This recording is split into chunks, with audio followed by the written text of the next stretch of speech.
Welcome to Dad Hammer, Bolters and Booze, where we discuss all things Warhammer while staying hydrated with an adult beverage.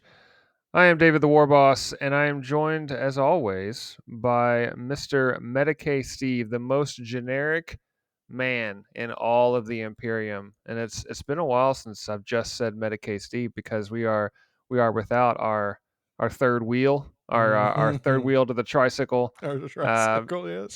Chief Librarian Lawson is lost to the warp, as we say. So I just got Steve. Steve, how are we doing tonight, man? I was doing okay. Feeling a little bit more like a commissar these days than Medicae. Trying to rally and keep the troops in line, both on the war front and the home front. You know how it is. Yeah. With the Halloween trick or treat, no Warhammer costumes, unfortunately. Man, Didn't see any. I thought about it. I was like, you know how awesome it would be if I had if I had spent, every free moment that I have putting together some big like Space Marine like cosplay outfit. Yeah. Figure out some voice modulator and just hang out in front of my house and hello Imperial citizen and hand out candy and Nobody no one would know know. what I was doing. No, they would have no idea. Like, they'd be asking, "Are you in Star Wars? I've never seen. Is that a Boba Fett thing?" Heresy. I think, and they would get even more confused after yes, that. they would. But then it's not cosplay anymore. It's just a Halloween costume. Yeah. So it's perfectly okay. Even though we have a nerd podcast, it's cosplay just makes me think, well, wait a minute, I'm not that nerdy, but I have a nerd podcast. No, we're tiptoeing. Yeah, I would say we're more than tiptoeing, but there's no shame here. No way, man. No, we're way past shame. I cast in all of my shame a long time ago. Yeah, most it's definitely. I just bathe in it now. It's great. Just let it sane. flow. My shame keeps me sane. Well, very glad to have you on the show as always. And yeah, man. Lawson, we'll be back in a future episode. Hopefully, our listeners have enjoyed having a third member on the team here, the crew, to be able to give you different perspectives. And he definitely gives that, even though he plays his Thousand Sun Circus Magicians. I don't hold him against it too much, just the appropriate amount. Yeah, just a little bit. Yeah. Them and the vampires. That's right.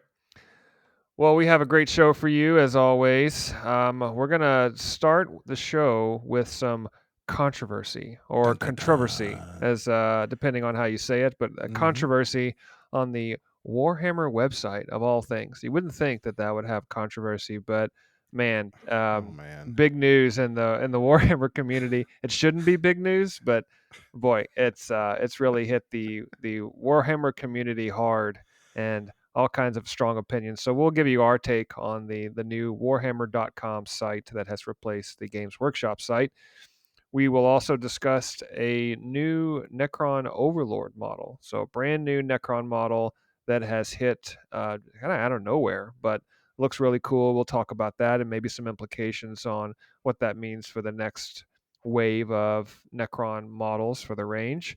And then finally, we will discuss the latest issue of White Dwarf, issue 493. We've got a review. We're going to talk about that, some of the other things that are within that issue that you might want to check out.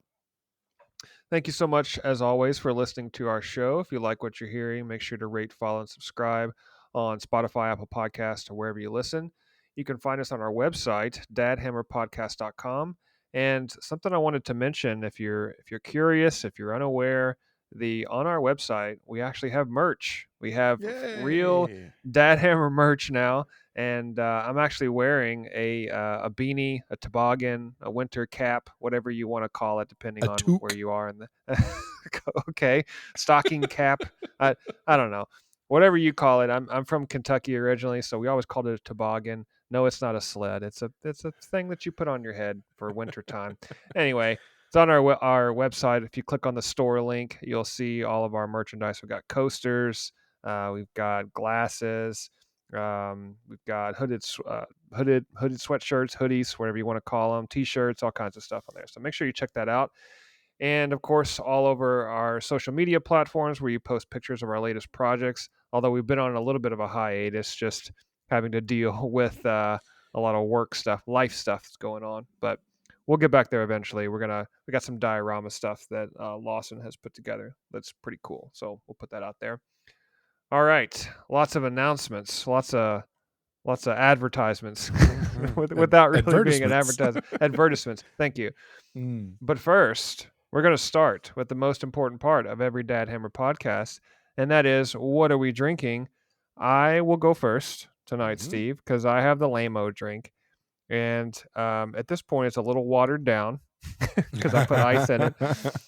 But it's nothing fancy. I have some, well, I guess it's kind of fancy, but it is a chocolate peanut butter bourbon cream. Whoa. Um, it's just a really like a lazy man's bourbon cream kind of Yeah. cocktail. Really good. It's just you pour that in there. It's got a really satisfying cork topper to it. So Okay. when you can't just unscrew the top and pour the liquid out. You really gotta get in there, and it makes the squeaky squeak. And then when you pull the cork out, it does that little pop to it. Oh man, it's got all the sounds. It's So and then when that's you a touch of class. that's right. When you pour it out, it's got the oh man, it just makes me feel like I'm in some kind of cartoon. But put the bourbon cream in there, and then I put some vodka in. This one's just Man. some generic Pickers vodka, but so lazy man's White Russian, but it's got a little touch of class in there, but mainly just because of the sounds the bottle makes. So Pe- Peanut butter, you said? yeah, it's a chocolate peanut Oh, butter bourbon cream. man. That sounds Yeah, really good. that's pretty good. I'm enjoying it, Yeah. but I put too much ice in it, and it's starting to turn into more of a Mm. like a skim milk with Like alcohol. like a yoo-hoo? Yeah, but a little more white, like me. So, Okay. Fair enough. yeah. Well, what are you drinking, my friend? Well, actually, it's funny. It's kind of on the same vein, same shelf, I guess, if you want Mm-hmm. to look at Mm-hmm. it. Uh, I called this one the Necrontini. How about Mm, that? Pretty I like snazzy. it. Yep. Yeah, yeah, yeah. It's just an espresso martini, and I think there's a billion different uh, recipes for this. Mm-hmm. But we were on vacation, a little, I don't know, wine tasting place and bar that we went to. I had this on their menu, but it does have a little bit of a unique thing that I feel made it very, very special and gave it a different flavor. You take an ounce and a half of vodka, just kind of whatever your choice, no big deal. 1 ounce of Kahlua. And this is, for me, the secret ingredient. It's 1 ounce of Kraken Black Roast coffee rum. I do like Yum. I love Kraken rum, their spiced rum. I'd never heard of this. And Mm-hmm. it wasn't the easiest bottle of the thing to track down, but I found it and I was like, this is some good stuff. Now there may be some other stuff out there that's, similar, but Yeah. something about that black roast, their dark spiced rum all together and mixed with the Kahlua and the vodka, and then, after you do that, you shake it in ice and strain it to a glass, whatever. And you put just a little bit of cocoa powder on it. It Man. is delicious, man. This is not something that I would usually order like at a restaurant or a bar or anything like that. But I saw it. I was like, why not? It is so Mm. good. I can't Does it recommend it does enough. it put the like the little? I've seen pictures of them before. Does it have like the little film, the little crema film on the top? I'm talking It, about the little layer. yeah, it kind of does. Mm-hmm. Especially with the sprinkle of cocoa that kind of adds to it. Yeah. It looks That like a sounds cup of good. coffee. It looks like a cup Yeah. of black or espresso. It looks like a cup of fresh brewed espresso. Yeah, I mean, I've got some. There's a coffee liqueur called Uh Mister huh. Black, and I Okay. have that. Which I've thought about making one, but of course, we usually when we record these podcasts, it's a little later at night, and I'm worried Hmm. about recording it and getting all, you know, caffeinated and everything that I Yeah. can't go to sleep afterwards. But um, man, that does sound pretty good. I always wanted to make one. There's also an old fashioned called a cold fashioned where you can make it with Mr. Black coffee, so I may do that in the future. Oh, Yeah. do you do bourbon and the coffee liqueur? Yep. Yep. Ooh, and then the Yeah. bitters and all that stuff. Yeah, and it's got a couple of Ah, different ingredients to it, but that's a little okay. teaser. Maybe I'll do that Yeah, next yeah, time. yeah. Yeah. I'd be interested to see that. Well, enjoy your Necrontini. Very on brand for what we're going to discuss today. I will enjoy my lame-o drink that's kind of like a watered-down White Russian with chocolate and peanut butter in it. Cheers and bottoms up, Steve. Cheers, my friend.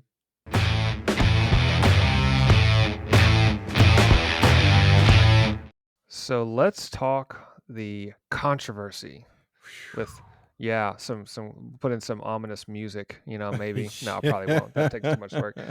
But there is a new website. The previous Games Workshop, games-workshop.com. Games Workshop was the name of the company that made all the Warhammer stuff, and they've been around for forever and ever. They've always been Games Workshop, but they have been over time trying to go to this Warhammer brand officially. They sell Warhammer, and I think they did Games Workshop because they sold a lot of different games. It wasn't just 40K. There was Mm-hmm. Necromunda. There was Age of Sigmar, Warhammer Fantasy at the time, and Kill Team, and all these different types of games that are recent. And of course, they've had some different ones over time, but they've always just been Games Workshop.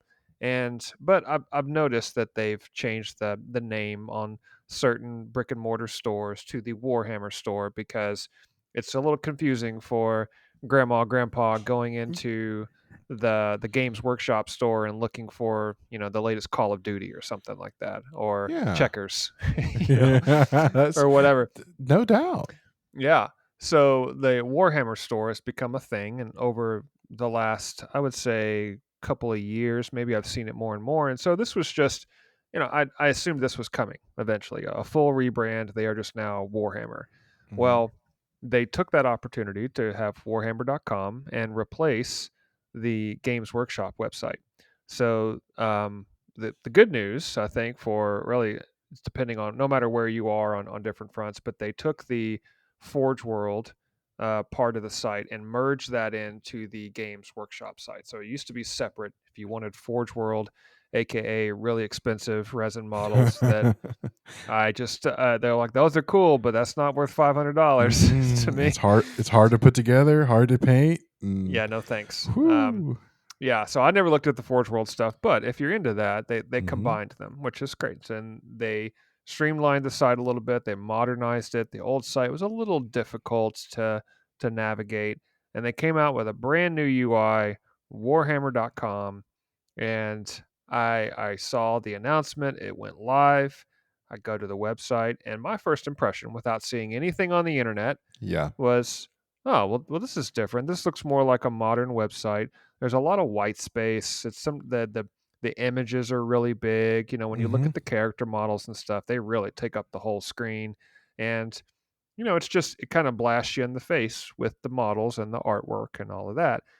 You do sacrifice some of the navigation where Mm-hmm. you don't see as many models on a page as before. It's more single, kind of almost like a Facebook feed, really what it reminds me of, where you're Mm-hmm. just scrolling down and seeing really big pictures and stuff instead of seeing, 5 pictures of models all in one line. You see an individual. So Yeah. um, it's a little different, but boy, when I went out to Reddit, on Twitter, Mm. uh, I mean, they were just getting roasted, and there was so much hate. I mean, towards and people were losing their minds about how terrible this design was, and they don't understand why the designers are so bad at their jobs and all this kind of stuff. And Steve, I want to get your take on this. I Mm-hmm. mean, my initial take was a little bit of, I guess, shock Mm-hmm. that people were so over the moon, like just in rage over a website where you go to buy things. Like, this is not where you're going to like manage your smart devices in your house. Yeah. This is Right. where you go to buy someone else's stuff, Uh-huh. and people are just going crazy. Like, this is the worst thing that's happened since I don't know, Facebook changed the menu item from the left side to the right side. Where Yeah. that's like Like, come on, guys. But so that, I mean, I was just a little shocked. But Steve, I know you looked into it, and we were texting back and forth earlier. What what have you So, seen well, on the internets? well, first, I was like you, man. You sent me the link. I clicked it, and I was like, oh, well, that's a nice change. That was my initial impression, and I Yep. thought, I was like, wow, actually, that looks a lot like the Warhammer Plus app. Yeah. There's a lot of Cleaner. design cues, the Hmm. way that the everything is sort of bordered. I was like, oh, all right. And the navigation was sort of similar. It took me a minute. I Yeah. was like, all right, we could really skip through this. Let's get to the past the beginner page and let's move on a little bit. But I didn't think it was that bad. I didn't think anything was wrong with it. So, and I didn't think anything of it. And then I was like flipping through like all my YouTube subscriptions, and it was like video. Oh my, people are whoa, people are really upset about this. And I thought, now look, man, why is it that okay, yeah, big evil company, whatever. I get it. Some people can you can feel that way. That's cool. Hmm. Every Hmm. company is a company. They're out, but that's a different discussion. But why is it that every time Games Workshop slash Warhammer or whatever puts something new out, everyone wants to call their baby ugly immediately? I mean, it is just people are lining up to skewer them for doing something different, right? Because let's face it, the old website was nothing to brag about. It was Uh, okay, it right? I was mean, okay, it did the job. If you want to buy right? stuff, you can go here, you click around. I didn't like the check boxes where you could filter. Sometimes the filter wouldn't work, and Mm-hmm. it wasn't a pleasure to use, but it did the job. If I want to Mm-hmm. order something, I ordered White Dwarf, for example, the Right. subscription. It took me a while to find it, Mm-hmm. but I'm like, okay, if I type in White Dwarf, I'll get there eventually. So that wasn't the best, but I found it and I was able to order my thing, and that was it. And maybe maybe my expectations are just way low for what I'm looking for in a web store. I Yeah. just, as long as you have a picture of something that I want and I can click buy Mm-hmm. and it arrives when you say it's going to arrive, that's really all I care about. Well, and I think it was actually Auspex Tactics. I watched that video and because I wanted to see what people were upset about. Mhm. Um, and I think he mentioned that they invested like $6 million in this website and this Yeah. change. Yeah. And you can speak to it better than I can, but I only assume that I know that stuff is not cheap, and I know they didn't like start last weekend on it. So there's probably a lot of man hours, a lot of editing, a lot of rechecking because prototypes are easy to come up with. You make one thing for some object or something, but putting it into a production or putting it into a usable product, that's a whole different story. And I think it truly is probably more expensive than people think it is. You know. Yeah, I mean, there's a lot of development that goes in. Building a website is not, I think for most people that are not webmasters that have never built a website, it's relatively easy to do because you have all of the tools and different web hosts and stuff that allow you to use their templates, and you just plug in your pictures and you're off Hmm. and running. And I think where regardless of how difficult a website is to design or not, I think beauty is in the eye of the beholder. Hmm. And not everybody, there's no way they're going to please everybody. And so I saw one post from someone saying that Games Workshop, I guess RIP, Warhammer is, I guess that's what they're called now. I guess they're just called the Warhammer I Company. guess I don't know, I don't but know. their stock is as high as it's ever been. Their model ranges, they have a new edition. They are getting new players in droves. They have Henry Cavill developing a Hmm. series for them. All their video games are very highly rated. They have Warhammer Plus. They got tons of creators. They have people like us creating podcasts. I mean, if they are on It's cloud nine as far Mhm. as popularity as is from a historical standpoint. And so I think the rebrand, and I don't envy their position because they've got people that have played the game for decades, literal Right. decades. And I've only played it for a little while, but Mhm. at least for several years. And I've been browsing the Games Workshop site through a couple of redesigns, and this one, and I understand if people don't like the navigation. I get that. I mean, Sure. I'm looking on it and I'm like, yeah, there's some things that are a little irritating. I'm looking at it right now and say, okay, if I wanted to go and browse, okay, I'm gonna go to 40K and I want to try to find some Chaos Space Marines. I can click through here. Oh, look, Abaddon the Despoiler. I'm interested in that model, and Mhm. I can click through the pictures. I think sometimes the pictures don't automatically load, but they didn't on the old site either. But Right. I can click through what it looks like. It's got some little bits and bobs down here at the bottom. I don't think they necessarily talk about the paint scheme like they used to. I don't see it anyway. That doesn't mean that it's not there. I just don't see it anymore. Mhm. So there's some things that are missing from it. But if I want to buy this, I can click add to cart and then go to shopping and I'm done. And so Mhm. I did that all while just sitting here talking. So in my mind, what is so terrible about I, this? Yeah, it's just different is all it it is. is.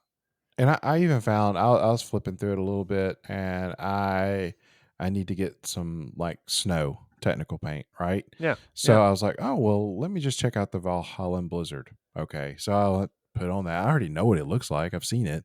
It's not a big deal, but I was just curious, right? So I looked at it, and then like, oh, look here. There's a link to the video of how to use it. Mhm. I thought, wow, okay, I like that because I don't remember it being quite so interface friendly in the Mhm. old site. You had to kind of look around if you wanted to find a video. So I was like, man, I don't get it to me. And we talk about it all the time. And no, Blackthorn Game Center does not pay us. They're just really good. They're really good people, really good friends. I I shop around on Games Workshop website just to Yep. see what I want, and then I Yep. usually get them to order it for me because I want to support their business. It's not that I hate GW or anything like that. I am cheap and I like to pay less, but I also like to support people that I find friendly and good to the community. Well, I Um, think that's what most people should do, though. So yeah. regardless of where you are, support your local game store. I think that's great. We do the same, and but I always use the website. A lot of times I use the website for getting a close up of the model. So like Hmm. if I bought a model, I'll put it together. A lot of times I'll do this with a unit of troops or something. And I don't want to keep. I don't like to keep around boxes. I don't do that. I don't keep old stuff. If I can Hmm. get rid of it, I usually get rid of it. So if I put it together and I've gotten everything I need out of the box, I'm going to throw the box away. Once I've assembled it, I don't need the instructions anymore or the artwork on the front. So I would go to the website, and I do miss the 3D 360 degree where you can Yeah, turn it that's around. nice. I liked that. I don't think they have that on the new site, which is, it's a bit of a bummer. So, but I'll say that just based on what I just said, this with the 360 view was something I used all the time. I Right. used it every single time I painted a model. So this is something that I went to the website for consistently. That I used it. I Hmm. used the site as they wanted me to, and this is a feature. Probably 50% of the site for me was that 360 view on the models. It is no longer there, and I want you to hear in my voice that's okay. It's Right. fine. Like, I mean, I'm playing with plastic army soldiers Right. and I'm painting them. So if I don't see the 360 degree of the back, okay, well, it is what it is, and Hmm. I move on. And I think that's what I guess I don't understand why. I guess I understand why that people are opinionated about it. That makes Hmm. total sense. And you can say, well, the navigation's not as good. There's too much white space. I don't like how they did this. I don't like this design choice. The fonts are weird. Sure, right. That's a valid opinion. but I don't get the comments about how this is the worst decision that Mhm. Games Workshop slash Warhammer has ever made, and it's just a terrible company.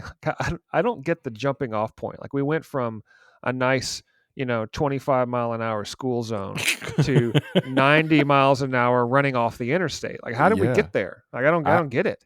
I don't know either, and, as I was looking through all the negative stuff, I did run across a wonderful video today, and it was by Tabletop Tactics, and I'm sure anyone who listens to us definitely knows who they are.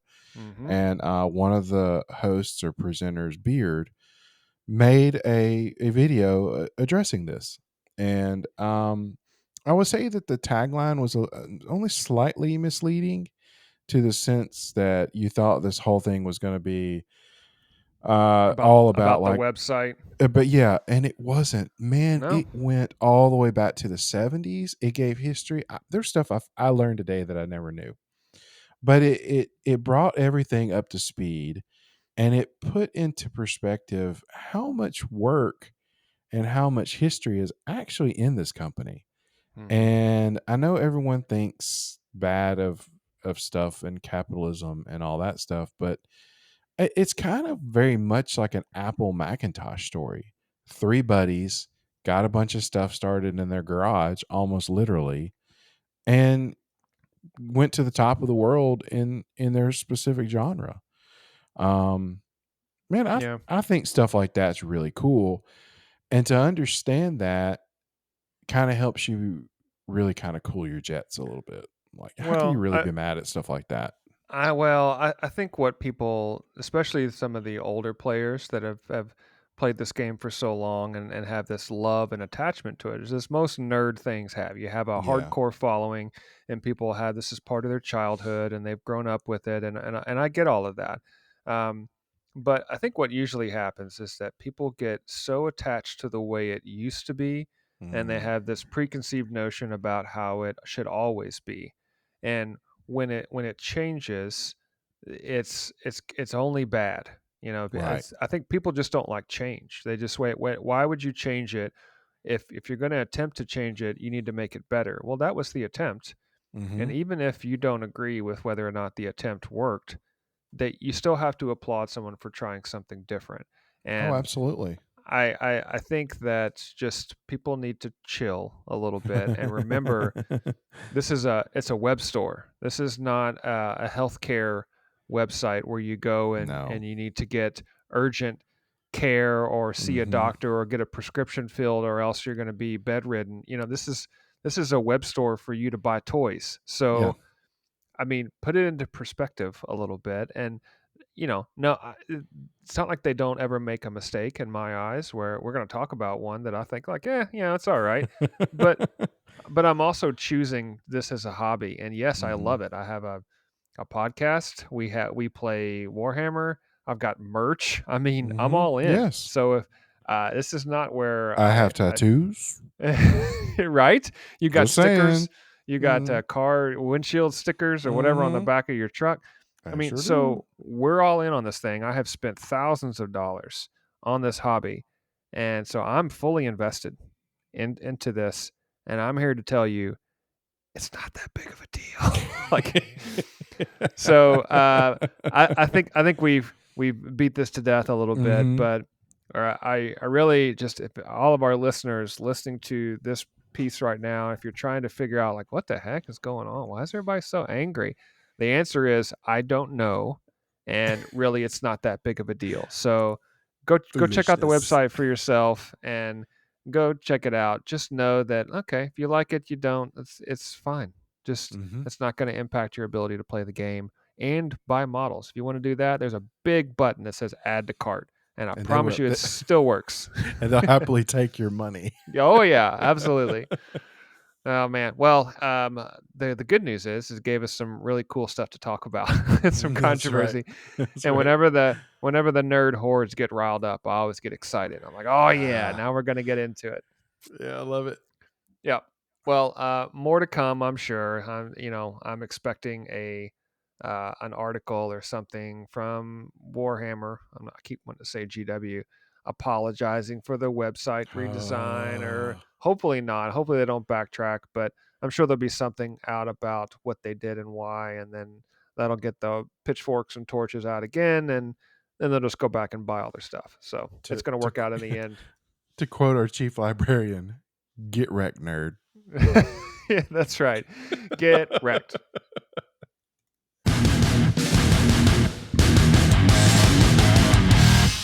Let's move away now from some controversy onto some Warhammer models. That's fun. Everybody likes to Yeah, talk about that. that's what we're here for. There is a brand new Necron Overlord model that has been announced and shown off in its full glory. I'm looking at the pictures right now on their website. Kind of came out of nowhere. This is from Yeah. their rumor engine, when they show little corners of a model or something, and everybody tries to guess what it is. But this came out fairly recently and had a little cool video to go along with it.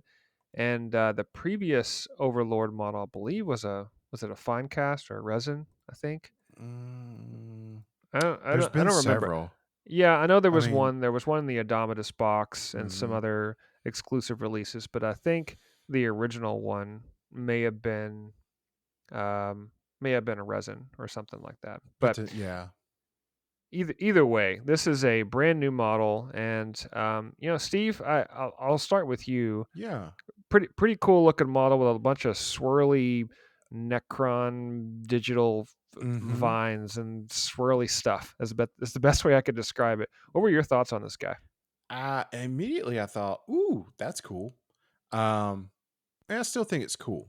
Hmm. I kind of feel like this is becoming the Space Marine lieutenant in a way, Mm. because there's a lot of lieutenant models, and there's getting to be a lot of overlord models in a way, right? So you got the one in the Dominus box. There's one that came in the now I don't want to call it combat patrol, but maybe one of the start collecting boxes. Mhm. So it's a different one. Technically, the catacomb command barge is an overlord. Mhm. Some of the character models are kind of overlords. So there's a lot of them out there in one way or the other, and most of them do the same thing. Um, I like this one because I enjoy trying to perfect that object source lighting or OSL type paint job. So Mm. I kind of like that look of things phasing in and out, or eerie light and that kind of stuff. So that's my holy grail of painting that I'm just trying to work on all the time, because I just think it looks Yeah. neat on the Yeah. table. And this model had all that opportunity in it. So that's the only reason I looked at it that way. Now, that being Yeah. said, I don't know if it's important enough of a model or cool enough of a model to get another Overlord. I would hope to see maybe even a different class of you know, Necron out there. Yeah. But One it's still thing one cool. one thing I do like about it, and looking at the side view of it, is, the swirly digital effects. Mhm. I don't know what to call it. They just kind of look like vines. It's I guess representing the translocation Mhm. energy and stuff that we've seen from the Pariah Nexus show. If you watch that on Warhammer TV, but it's like this. I don't know how to describe it. It's just kind of a pixely, virtual looking phased type of effect, and it's all swirling around the model. What I do like about it, though, from a side view, is that you can see that they're trying to represent that the model is being that the Overlord is being phased in and Yes. out of reality, I guess. And it's got part of its legs right at the Yeah. kneecaps. So from the It's neat. kneecaps up to the waist are completely gone, and they're Mhm. all I guess pixelated. So it looks like it's phasing in and out, which is supposed to represent this ability that they talk about called translocation shroud, which allows it to, instead of making an advanced roll, you add 6 inches to the movement characteristic. So that's pretty cool, right? Just gives you this I, little extra movement. yeah. Um, but I think the aesthetic of it, from what they're trying to accomplish with the ability, has paid off. I think Mhm. this, when you look at this thing, you look like it is going in and out of the warp, I guess, if you will, or warping or transporting translocation. They're transporting to a different part of the battlefield, and so I think they achieved that. The only thing that I wish that the model's arms are crossed, almost like a Yeah, sarcophagus mummy yeah, pose, and I kind of wish it had been a little more dynamic, like the arms were out, maybe holding an orb or fading into the digital stuff, where it's kind of also the arms are also fading in. I mean, it's not a bad model; it just looks a little too monopose to me. yeah, and it kind of gives it that look like, does he have to have a chamber to do this?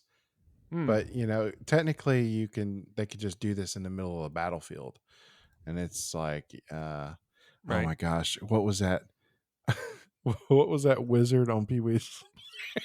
So I just said it, where he Oh crosses yeah. his arms, Mechaleka The high, Mech. oh my gosh.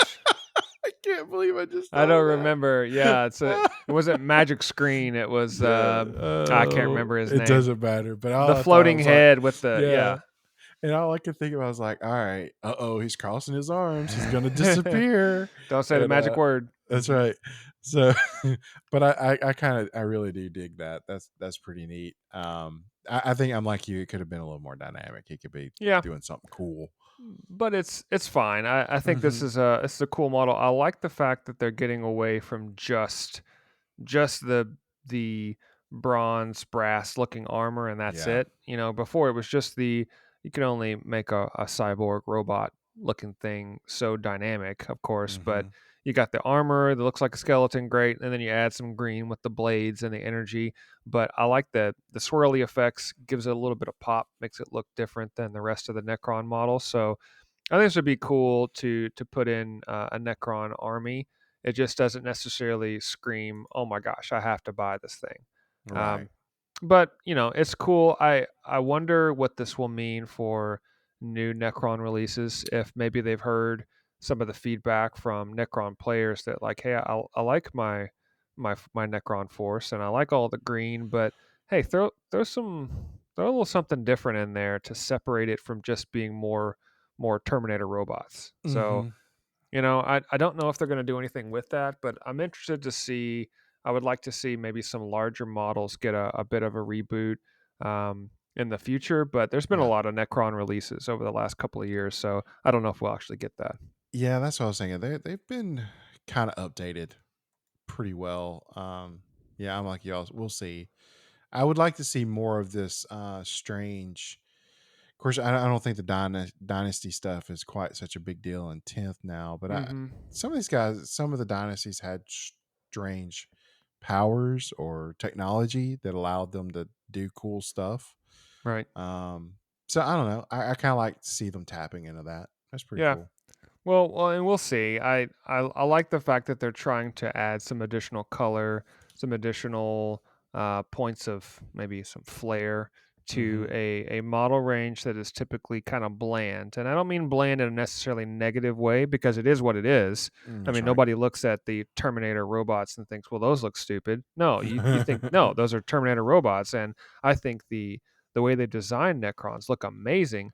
The problem is that you just got a ton of them and they all look kind of samey. Right. So, like, or you could say similar to the orcs, but the orcs have so many crazy vehicles and weird stuff going on that add some pops of color and the squigs coming in there and Yes. so almost like if they had something that was just completely different because the scarabs don't really do it. Scarabs just for necrons are just more tiny robots, so it's Hmm. still the same deal, but I've got Necrons. I love the way Hmm. they look. The Silent King, for example, is an amazing model with That. with the blue hues and the Oh cool yeah. colors like there. So, we'll see. I think this fits into any Necron army, and maybe they'll do something cool in the future. But always good to see new models hitting the site. Absolutely.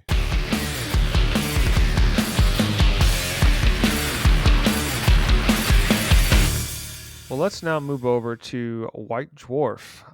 White Dwarf issue 493 has hit our respective mailboxes, and we've had a chance to look through it. Steve, what do you think? What was your first thought? I thought last issue was a little bit of a ho hum. It wasn't Yeah. a must buy for me. I just thought the content was a little light, but maybe that's just because of the games that I play in particular. Hmm. Well, what were your thoughts on this issue? I thought it was a little bit more eclectic this time. I thought it gave everybody a little something.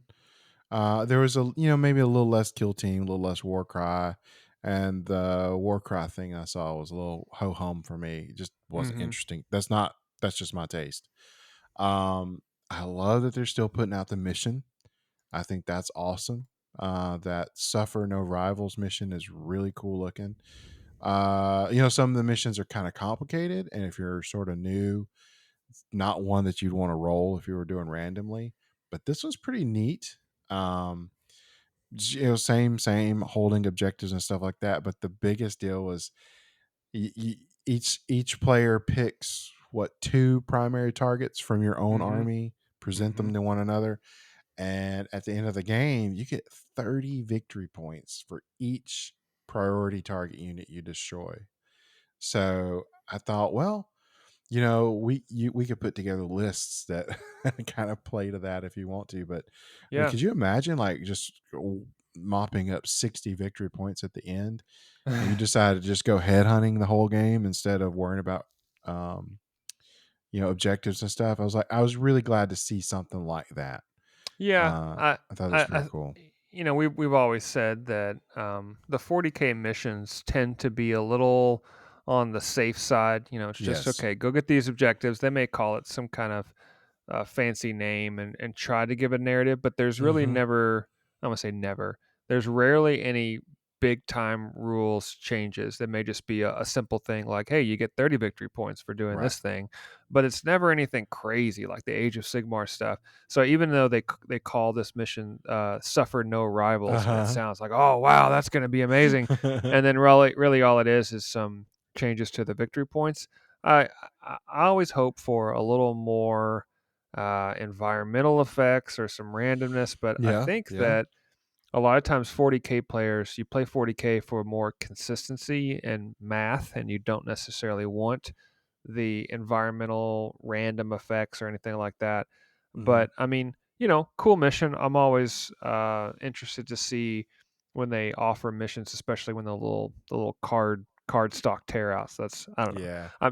Maybe I'm just a shill here, but I just think it's cool that in a magazine they have something that feels a little different that I can rip out, and now I have a little card stock print Hmm. of the mission that I could put on the table. I don't know. It's a little cool little thing. Um, counter that to what they started in the bunker, which is still my favorite new feature that they have come out with in White Dwarf, which is just all kinds of cool stuff Hmm. in it. But the combat patrol league that they started, and they talked through the one they were running at the Games Workshop / Warhammer headquarters in the combat patrol league, and of course the one that we're running now is very similar as inspiration for that. It was a 40K combat patrol league. There were points and scoreboards attached to it. They have ended that for the magazine, and they have Hmm. started a new one for Age of Sigmar, and Yeah. it is a narrative league. And what I loved about this is it's completely different from the Combat Patrol League. They could have just played it safe and said, Yep. okay, you're going to take a Vanguard box and you're going to paint it up, and here's your points. No, no, no, no. I would say any Age of Sigmar players that are listening to this and are thinking about picking up the latest issue of White Dwarf, I highly recommend it because they didn't just give you a simple little narrative to maybe start your games with. This is a full on, and I said narrative league. It's more Hmm. like a narrative campaign. And it's called Slide Crown Sundering. Has a full backstory, all kinds of stuff that as they're famous for doing. They give you the several paragraphs of story to why are you playing this game, and what's the reason for why Right. you're on this particular realm or whatever. But the game mechanics themselves, they have this little dial that determines whether or not and it's kind of through the narrative campaign. The dial was a little meter. It's almost like a speedometer. Will Mm-hmm. go one way or the other, and it will either go to preservation or obliteration. So the point of this is that you pick your army. So you and a bunch of friends would get together. You've got your armies together for to play Age of Sigmar, and you each stage, they're divided up into 3 stages. Each stage of this campaign, you will pick a either preserver, obliterator, or rogue, and you will pick kind of a where you where you land. What do you want to feel Okay. like you're going to do here? So if you're a preserver, you're going to protect the isle. If you're an obliterator, you're going to destroy it, and if you're a rogue, you're going to steal the treasures. So Yeah. the dial itself has got, preservation or obliteration. So it's kind of divided up into two. So what the point is, in each stage you have a part of the narrative campaign. So the first stage starts in the forest, and so if I'm running Skaven, for example, so if I want to take Skaven, I get to pick. Now, obviously, as Skaven, I would most likely do destroy the land or maybe steal the treasures from a rogue standpoint. Mm-hmm. And if you're a rogue, you get to pick one or the other. So you get to pick the preservation or the obliteration. But Oh. if I'm going to choose to protect it, say if I was Stormcast Eternals, for example, then I would protect the forest. If I were Slaves to Darkness, I would most likely raise the forest and destroy Right. it. If I were a rogue, maybe Skaven, I would reap the forest. And so that would be stage one. So you play a series of games, and then you get to pick where you land there. And then whoever wins, that dial that they have a visual in Mm-hmm. the as a kind of a cutout in the magazine, that dial will sway one way or the other. And at the end, you'll see who, I guess, where the island goes. So this whole slide crown sundering, was the isle preserved or was it obliterated? So just, I mean, cool stuff, right? This is not just to Yeah. go gather the victory points and kind of like what 40K does. And I'm not trying to dump on 40K. I love 40K. Yeah. Um, but this kind of narrative stuff just really, and I like the fact that you can team up. So you could pick a couple of buddies, as all right, we're gonna focus on preservation, and then Mm-hmm. this other group's gonna focus on obliteration, for example. And then rogues, you could just pick one side or the other. So each stage you could say, I'm going to preserve this time, and then I'm going to obliterate next time because that's where all the treasures are. And the Yeah. treasures would mean little artifacts and abilities and stuff that you get going into the next game. So, I mean, you know, I just think that this is the value of White Dwarf. And I love they put this together where you can play Warcry or Age of Sigmar, any Yeah. point limit. Yep. There's no like you have to be this has to be a 2,000 point sort of game. I mean, you can just play some games of Warcry if you want to. That's Yeah. cool, man. Yeah, yeah, and you get points for playing Warcry, for example. To your Mm-hmm. point, you get 5 points for playing a game of Warcry or Age of Sigmar. You get 5 points for painting a unit. So if you Yeah. have no desire to play the game and all you want to do is sit and paint, okay, you get 5 points. And then, which is really cool, they give you 5 points for creating a narrative piece. So I think that's great. if you don't paint, if you don't play, but you just love the books and you're always thinking about writing your own short stories or something like Mm-hmm. that, this is a way for really everybody to participate. This is all different angles. If you don't care about rolling dice and you just care about building and painting cool models, you can get into this narrative campaign. If you don't care about any of that stuff and only read the books, but have always wanted to write your own short story while everybody else rolls dice, hey, you can still participate. So, um, you know, Boy, I I, wish I I knew a couple of guys with a website that, had articles and right? Yeah, wouldn't that be cool? But I mean, just thinking about all of the negativity around the Mhm. website and everything, and then you got this, which just to me is just catering to the community so much, Mhm. and I think they've done such a phenomenal job with creating cool stuff for you to get into your games with. So I was really impressed with the narrative league, and I know you talked about the 40K missions, but Mhm. there was actually more content within the bunker in the hobby hangout. So, Steve, I know you checked that out. What'd you think of the hobby hangout section?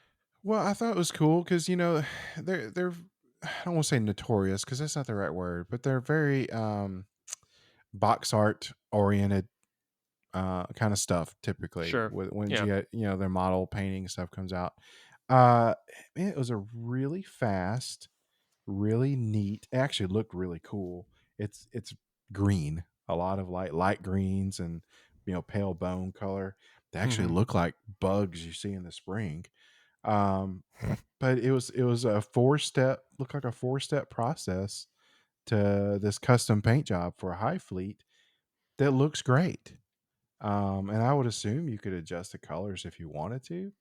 But I thought that was nice because man, not everyone is ever going to get up to like some sort of you know heavy metal Oh, box no art. way. Most But people won't. yeah, but this is nice to see this because people could get their armies on the table fast. And I'm sure, man, Hmm. there's plenty of Tyranid armies out there right now, including mine that's still on the sprue.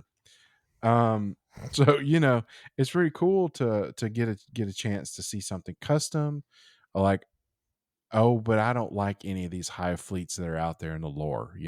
Some people are like that, like oh wow, I can actually come up with a cool color scheme that I like uh, and paint it fast and put it on the table and be happy with Yeah. it. I think Yeah. it's nice. I like that. Yeah, and I've got, and you said that you've got yours still on the sprue. I mean, mine Mm-hmm. mine are all assembled, but they are just covered in wraithbone spray. Yeah. So that's it. Like, I mean, I need to paint them. I'm trying to get through my chaos army Right. first. So one thing after the other. But I'm hopefully going to have some time here in a couple of weeks. I want to take some vacation. We're going to have some time to paint, but I'm hoping to get back to painting my Tyranid army, and I did like this section too because it just gave you another option. You don't have to Mm-hmm. go by the box. I'm typically someone who goes by the box. So Mm-hmm. whatever is the artwork on the box is really what I go for. And I may change a little bit of it, but I like the purple color scheme of the Tyranid. So Yeah. I'm going to go with that. But I think it's cool that they give you options to show you what it would look like. And it doesn't have to be heavy metal standard. Mm-hmm. Doesn't have to be this immaculate paint job. You can get by and it still look cool, and I think that's cool. Um, You could the use the next, method they outlined, yeah, sure, yeah, and it just gives you the change your recipe. color. Yep, Yeah. yep. Just change your color a little bit. The next section was they talked about some conversions, and hey, you pointed this out to me. You talked about this on the last podcast. You're Uh-huh. like, hey, have you seen the Votan Dreadnought conversion? Like, what? What? I got so excited. I flipped to that and I'm like, Yeah, oh, wait a oversell it. minute. I Wait a may have minute. oversold it. Yeah, it's not a dreadnought. It's a Sagittar, which is like Yeah, their yeah. four-wheeled little VW bug with legs. I mean, it Looks like looks a like transformer. yeah, it looks like a McDonald's toy transformer. I mean, what I'm talking about, like the one where it doesn't fully Yeah. transform, It does you know? nothing but has wheels on the arms. Yeah, I know Yeah, what you're talking basically. about. Yeah, you just fold it down and the legs pop out. That's what this thing looks like. And Uh, whatever. That's just they yeah. did a good job. They put something together that's unique.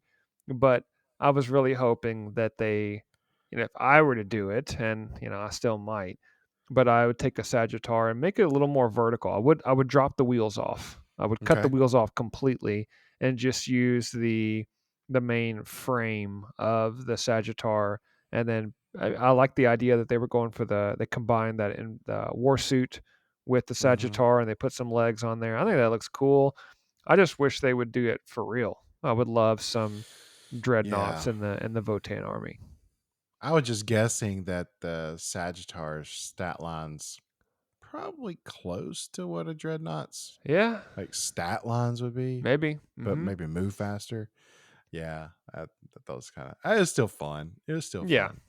Yeah, that is cool. So, the other section that I wanted to touch on that I know you looked at was the Phew. Legions Imperialis battle report. So, if you're Uh not huh. familiar with Legions Imperialis, I can never remember the name of it. I always just want to call it Epic 30K or That's right. 40K or whatever. It's the teeny tiny. It's like the Micro Machines Mm-hmm. version of 40K. It's super small, but they had a battle report, and this was really the first time I think for me that I had seen a full page spread picture battle report with all the models painted and all the terrain. Steve, what'd you think about this one? Uh, Boy, I thought I wanted to get into this. I do not think I do. That's a lot of stuff on the board. So much. And I know it's a lot of stuff and taking up, about the size of a normal 2000 point 40K game. But geez, it's not gonna be apples to apples on Mm-mm. playing this game for sure. I mean, you have titans out there that you're accounting for. And I think each side in this battle report was around 3,000 points. I don't know how that translates, but um there's just too much. I, I don't think I want to even chew on that yeah, at all. And I and I think mean, that I want to say I read that this was a small game, right, right. a smaller battle. I But was I like, get it. And that's the point, right? They're that is trying the to point. create this large scale game. It almost reminds me like if you're playing StarCraft or something like that, where you've got a lot of different troops, and the Hmm. 40K or the Age of Sigmar games give you that feel, but this really gives you even more of an epic battlefield kind of thing. And so I applaud them for it. If you want to play something like knights, for example, and multiple knights, this gives you that feeling of a really large scale force going up against another large scale force. But as someone who has, I think I'm up to like 7 or 8 armies at this point. Age of Sigmar, Kill Team. I have 3 shelves of terrain. I've got boarding Hmm. actions. I got all kinds of stuff. And now I was thinking, well, Legion Imperialis looks pretty cool. And now when I see it, we knew it was going to It looks be. good.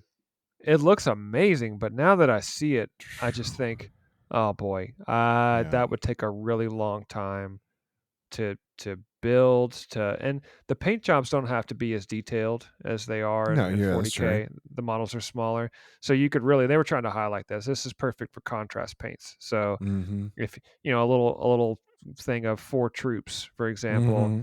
you're just going to hit it with some maybe chaos black spray paint or whatever it's called now, but you're going to hit with the black spray paint and then maybe do a top coat or some wraithbone or something, and then you Right. hit it with a contrast paint and throw in a couple of details and you're done. But even that's still going to take you several hours, and that's just not for me.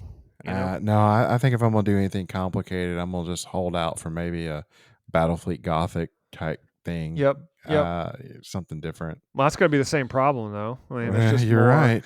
You're tiny right. models for us to assemble and put together. So, Oh, yeah, no. well, that's okay. I mean, it is what it is.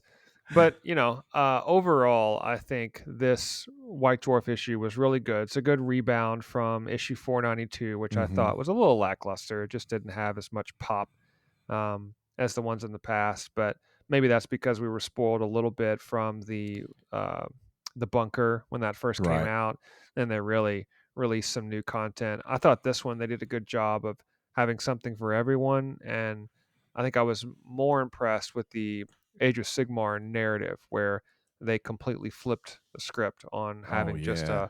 a vanguard or something very similar to combat patrol. So And they added back the it looks like, because I don't remember seeing it in the other issues, but the Black Library short yeah, story. yeah, yeah. And they're pretty good. Mm-hmm. They're always they're actually pretty gritty. Some of them are pretty dark for a short story. So I enjoy reading those too. Well, I usually skip over those because reading. Words. But I know words Yeah. are hard as we've said, and I just look at the pictures, but I do read some stuff. I like reading Mhm. the scenarios and some of the narrative, but the Black Library, I'm like, yeah, that's almost like a Yeah. book, and I'm not Fair into the enough. books. I'll just fall asleep. But that's why this magazine has Yep. multiple types of sections, and you can hit all different angles. So I think it's Yeah. great. And So not to bring up like old stuff from the episode, but this is something with Games Workshop. They are name a company that is quite so inclusive and all encompassing in Yeah. different segments of entertainment, Yeah. visual, tabletop, painting, hobby, you know, reading, whatever. It's hard to find one, you know. So good Yeah. on them. No, I think they do a great job, and I love White Dwarf. I continue to be a happy customer with White Dwarf. So if you're looking for any of the missions or the cool artwork, definitely check out the battle report. I thought that was really cool just to be able to see that on a large scale. But the Mhm. Age of Sigmar narrative campaign to me is worth the price of admission. So definitely pick up this issue if you're curious. And of course, I always highly recommend the full on subscription because White Dwarf Sub is a great thing. So this is if I really like all the content that they're providing, and if the website redesign is the only black mark, then we're doing all right. We're doing I think okay. we're We're gonna doing make it. good. Yeah. Yep. Agreed, man. It feels Well, like they're going to be around a while, you know. yeah, I think so. I think they're gonna be okay. These guys are going to make it. Out of their garage, they finally made it. Well, that will wrap our show for this episode of Bolters and Booze. Thank you so much for listening. Thank you, Medicae Steve. Thank you to my lame cocktail that I made. I hope you enjoyed your Necrontini and your Indeed, I fancy did. coffee drink. Don't stay up too late. No, I'm going to translocate to the bed here There we momentarily. go. There we go. Very nice. I like the outro. Very good. Well, I am David the Warboss, and we will see you next time on Dad Hammer. Cheers, Steve. Cheers, buddy.